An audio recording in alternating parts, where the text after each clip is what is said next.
អារម្មណ៍មិនស្ងប់សាកទទួលទានអាហារ3ប្រភេទនេះ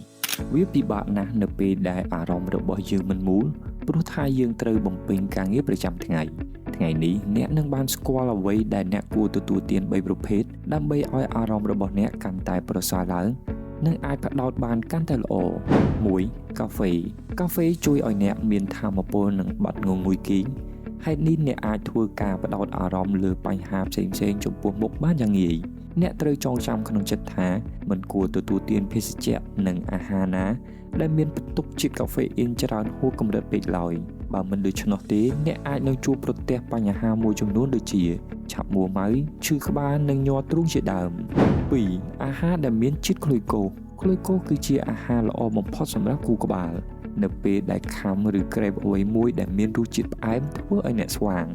ហើយអាចផ្ដោតអារម្មណ៍លើអ្វីដែលអ្នកកំពុងតែធ្វើបានកាន់តែប្រសើរជាងមុន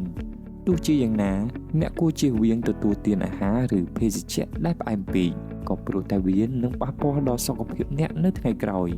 3. អាហារពេលព្រឹកគឺជាអាហារដ៏សំខាន់ជាងគេក្នុងចំណោមអាហារទាំង3ពេលយោងតាមការសិក្សាស្រាវជ្រាវជាច្រើនបានឲ្យដឹងថាការទទួលទានអាហារពេលព្រឹកបានផ្ដល់ផលល្អជាច្រើនចំពោះសុខភាពហើយមួយក្នុងចំណោមនោះគឺធ្វើឲ្យខួរក្បាលនៅតែសកម្មអាចទប់ទល់នឹងបញ្ហាជាច្រើនបានយ៉ាងប្រសើរ